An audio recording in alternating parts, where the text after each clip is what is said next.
Bonjour, c'est Claire-Lise. Alors, comment allez-vous? Comment allez-vous en ce mois d'août? Aujourd'hui, je vais vous parler de la deuxième clé de l'énergie du mois d'août. Et si vous n'avez pas écouté et intégré les clés d'avant, eh bien, je pense que ça ne sert à rien d'écouter cet audio. Alors, si vous l'écoutez, vous allez comprendre des choses, puisque je parle avec mon rationnel, mais vous n'allez pas les intégrer. C'est-à-dire que pour pouvoir avoir accès à notre féminin, il faut qu'on ait des clés pour ouvrir des portes et rentrer dans les mondes, à l'intérieur des mondes. Et l'erreur qu'on pourrait faire, c'est vouloir, par manque de temps, par avidité, par rapidité, par facilité, économie d'énergie, et souvent, quand même, l'énergie qui sous-tend cette façon de faire, c'est quand même le côté un peu ogre, un peu vampire, un peu qui a besoin de bouffer. J'ai envie de dire à tous les râteliers de se remplir la panse, mais il y a quelque chose un jour qui ne s'intègre pas. Euh, c'est vrai qu'aujourd'hui, avec toute la connaissance qui est disponible sur Internet, tous ces chaînes qui se développent au niveau spirituel ou autre, scientifique, etc., on a la connaissance à disponibilité gratuite. Et comme ça, on pourrait avoir ce besoin de savoir, de comprendre. Et à un moment, eh bien, il faut s'arrêter un moment, en fait. Il faut s'arrêter pour intégrer. Avoir la connaissance sans l'intégrer, ça ne sert à rien, en fait. C'est simplement croire qu'on a la connaissance, mais si on l'intègre pas, on l'a pas, en fait.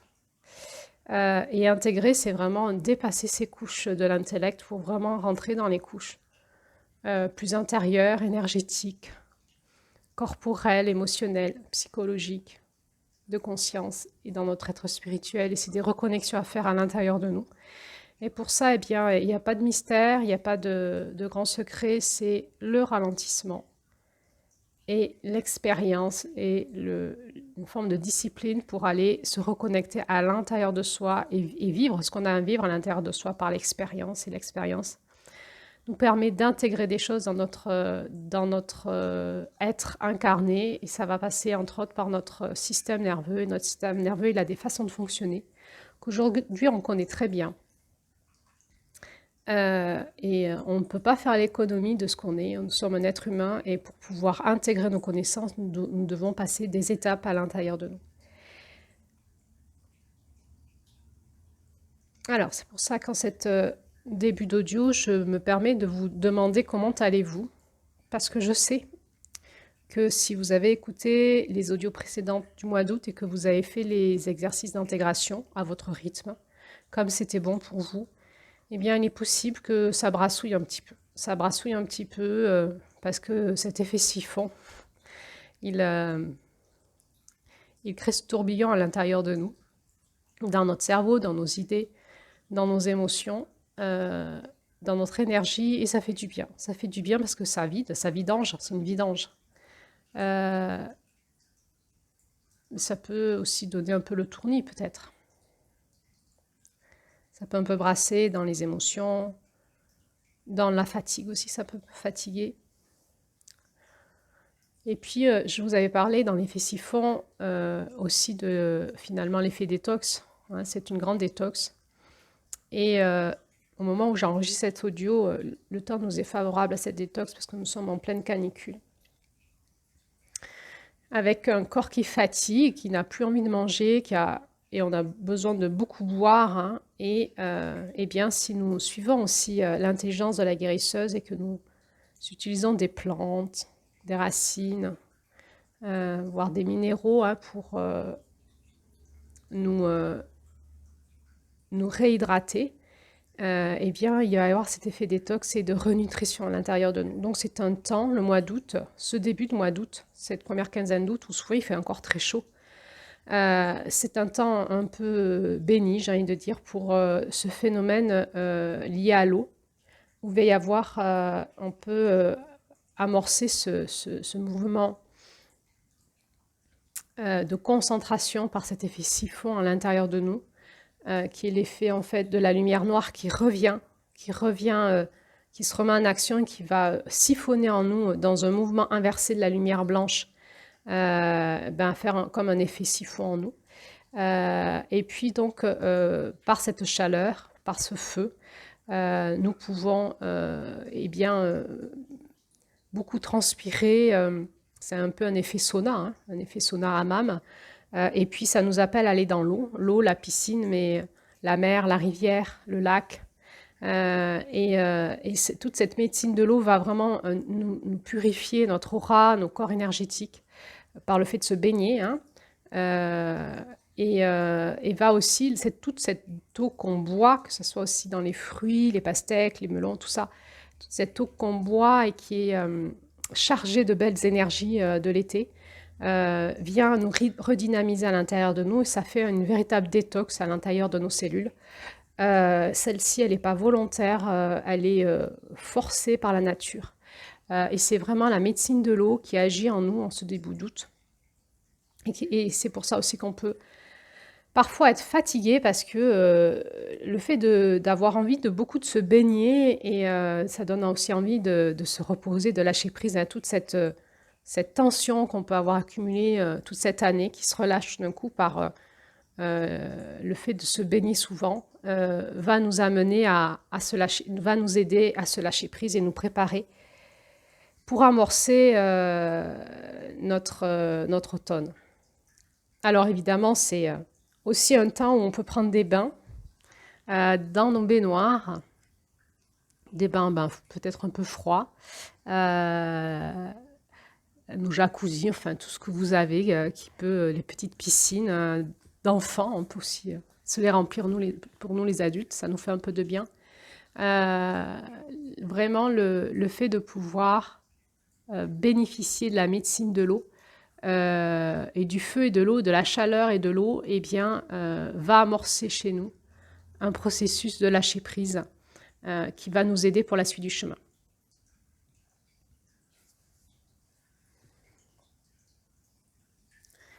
Alors ça, c'est l'effet dont j'ai envie de dire la première quinzaine d'août, hein, jusqu'au 15 août à peu près. Petit clin d'œil à notre calendrier chrétien. Et après le 15 août, on bascule vers la clé numéro 2, dont j'ai envie de vous parler aujourd'hui. Alors, clé numéro 1, finalement, c'est le processus de mort, de mise à mort, de lâcher prise, d'aspiration, d'intégration.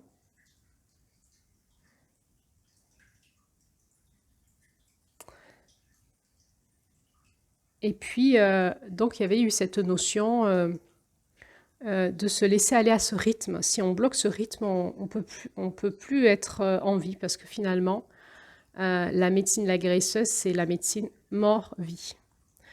Donc, si on passe pas par la mort, on peut pas être en vie en fait.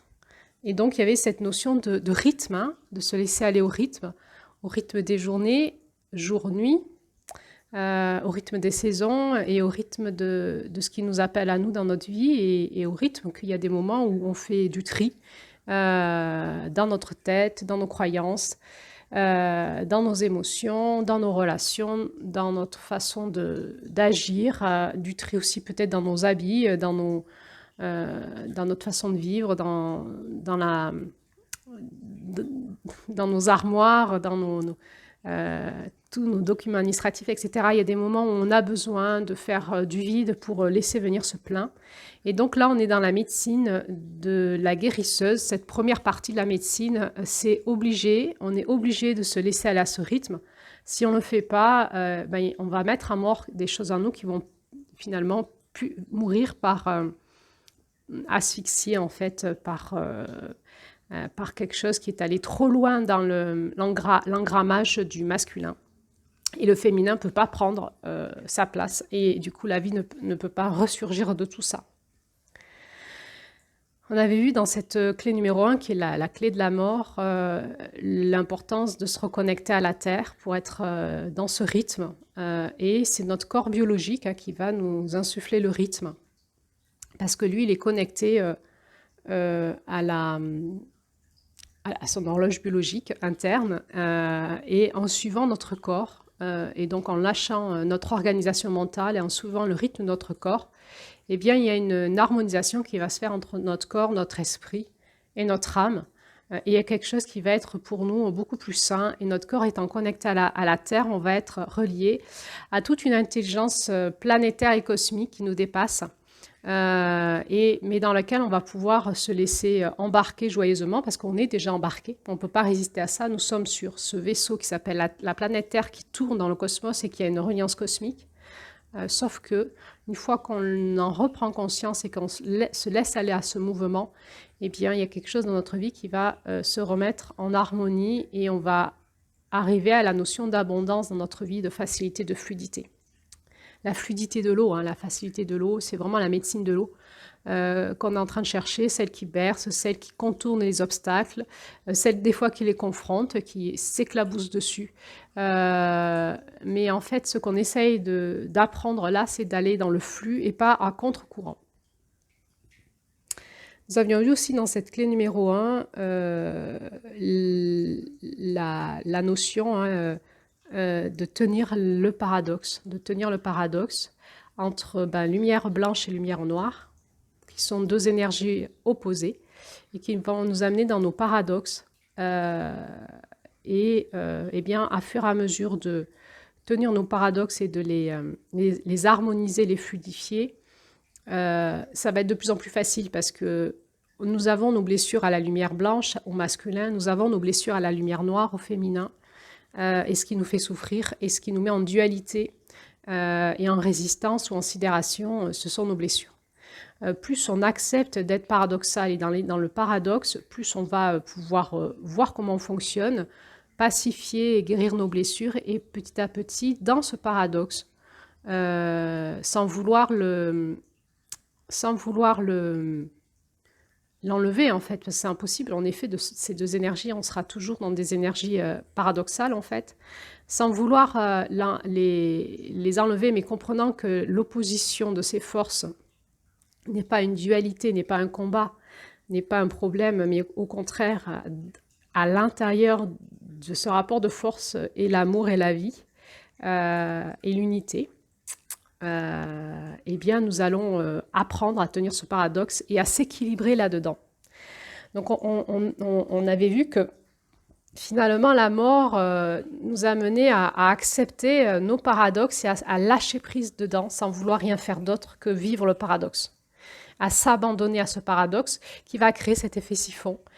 Puisque le paradoxe, c'est quoi? Il y a un mouvement de la lumière blanche qui va dans le sens de l'expansion, et en outre, il y a le mouvement de la lumière noire qui commence à se mettre en route pour amorcer l'automne et l'hiver, et qui va être le mouvement de la rétraction.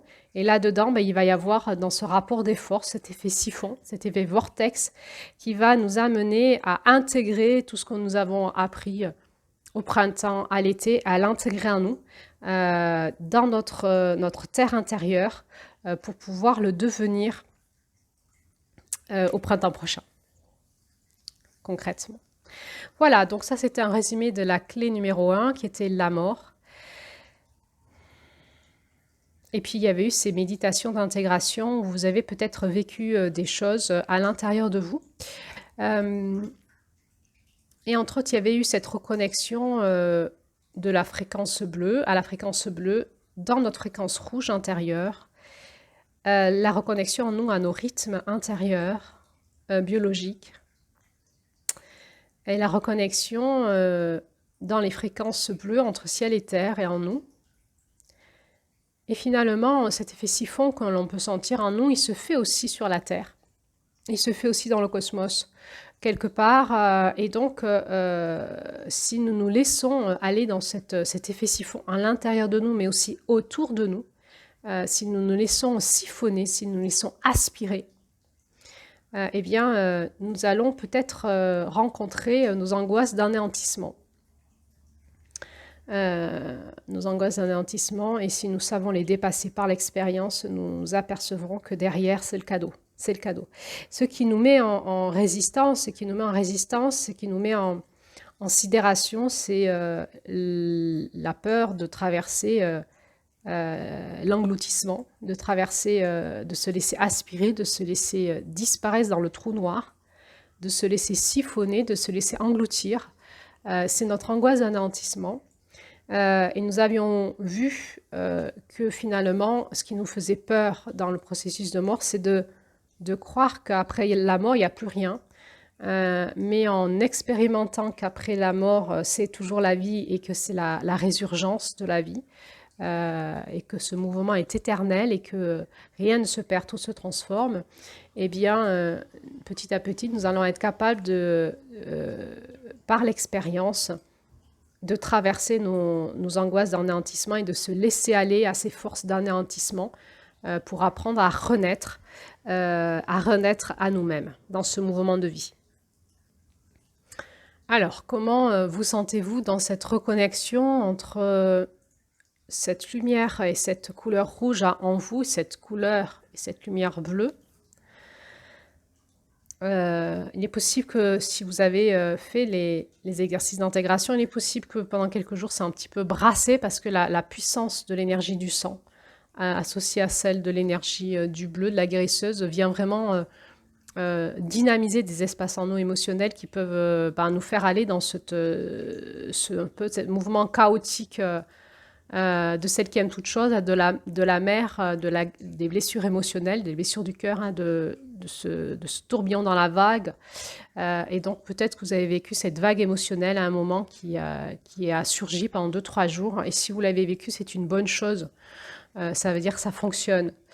N'hésitez pas à refaire ces exercices à votre rythme ce mois d'août, à votre rythme toujours. C'est important d'écouter votre rythme, de ne pas forcer, mais d'y aller en fait si ça vous appelle, avec une forme d'autorité du masculin qui dit on y va, on dépasse la peur, et avec une forme aussi de douceur du féminin qui dit à notre rythme, on ne force pas trop non plus. Pourquoi? Parce que ces exercices sont puissants. Mais c'est en les pratiquant à votre façon. Donc vous allez développer une intelligence. Vous allez voir que vous allez peut-être suivre les audios d'intégration au début comme je les propose, et puis qu'ensuite vous allez y retourner à votre façon. Ça va développer, vous allez développer votre propre intelligence, parce qu'en fait, les fréquences qui nous traversent dans ces audios viennent activer nos intelligences sources en nous, en lien avec ces fréquences. Et là, nous sommes en train d'intégrer mai, juin, juillet, tout simplement. La fréquence de la lumière noire avec la lumière rouge et la lumière jaune et la lumière bleue. Et le bleu, c'est vraiment l'accueil de tout ce masculin. Donc depuis février, mars, avril, mai, juin, juillet. Et là, dans cette première quinzaine d'août, nous sommes en train d'intégrer les fréquences noires, rouges, jaunes et bleues. Et c'est pas rien, c'est pas rien. Donc ça vient provoquer des choses en nous quand on fait ces exercices. Eh bien, ça vient aussi activer nos intelligences et ça risque de stimuler votre créativité si vous êtes un peu créatif. Donc, ça peut être de la créativité dans la matière, des tableaux, de la peinture, ça peut être créer des poèmes, ça peut être aussi créer vos propres rituels de la guérisseuse, en lien avec la guérisseuse, vos propres façons de faire, parce que ce que je vous propose, c'est juste une activation de rayons, mais avec la guérisseuse, vous pouvez créer tout un tas de choses, parce qu'elle a une médecine incroyable, diverses et variées. Vos propres façons, vos propres rituels de purification, de nettoyage, de lâcher prise, vos propres tisanes, vos propres pratiques énergétiques. On sent chez la guérisseuse qu'il y a aussi quelque chose d'assez, comme les ostéopathes ou les rebouteux, donc vos propres pratiques corporelles. Et puis ça peut aussi activer votre créativité.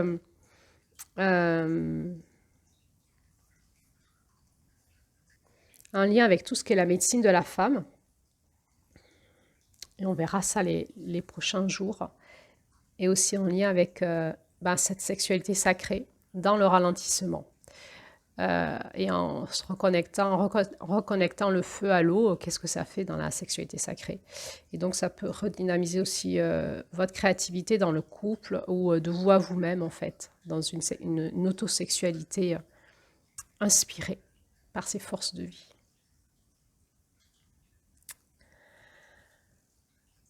Alors, je vais arrêter là cet audio. Je voulais faire une petite introduction de 2-3 minutes. Je vois que ça fait déjà 20 minutes. Donc, je vais arrêter là cet audio. Ça sera une audio de transition entre la clé numéro 1 et la clé numéro 2. Et je vais vous faire un nouvel audio sur cette clé numéro 2.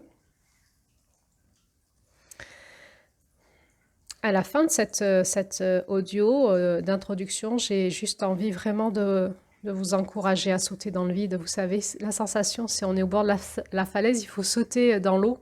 On a peur, hein, si on fait du canyoning par exemple. Et on est face aux angoisses de la mort. Est-ce qu'on va mourir? Est-ce qu'on le fait ou on ne le fait pas? Et quelque part, c'est ce qui nous est proposé en ce début d'août, suivant aussi ce qu'on a intégré. C'est plus ou moins puissant. Mais il y a quand même ce saut dans le vide à faire et à se laisser récupérer par l'eau. Et on ne sait pas ce qu'il y a dessous. On ne sait pas les profondeurs de cette eau, cet engloutissement que ça pourrait créer en nous. Il y a quand même quelque chose qui est de l'ordre de... Je m'abandonne, hein, je lâche prise, je saute. Je fais le pas de plus, mais là, ce pas-là, je l'ai peut-être jamais fait encore, quoi. C'est vraiment, je dépasse mes angoisses de mort et j'y vais.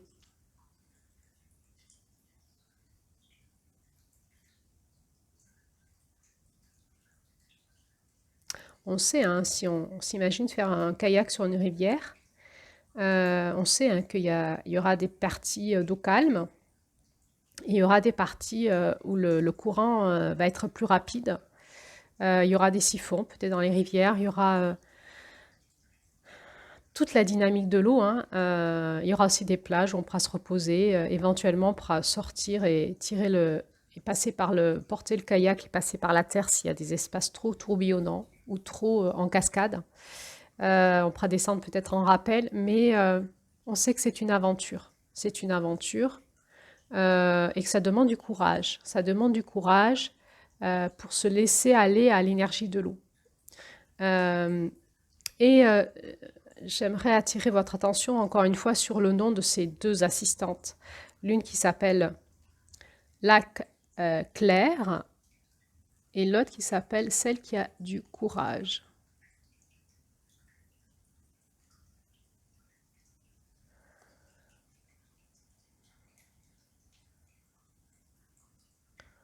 C'est peut-être des énergies à dynamiser en nous, cette notion de courage pour retrouver nos eaux calmes. Et peut-être il faut passer par les eaux tourbillonnantes avant de pouvoir retrouver le calme en nous, en fait, ces eaux calmes en nous.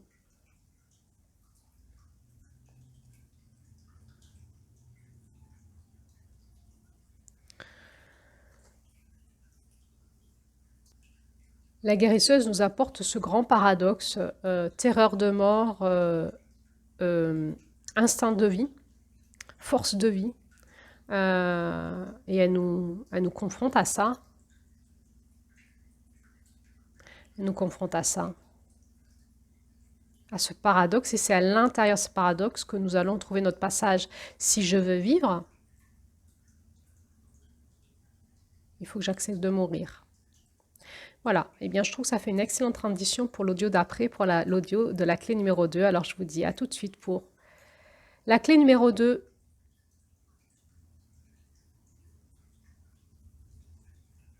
À tout de suite ou à demain. Je pense que je la publierai demain. En tout cas, à bientôt pour la suite.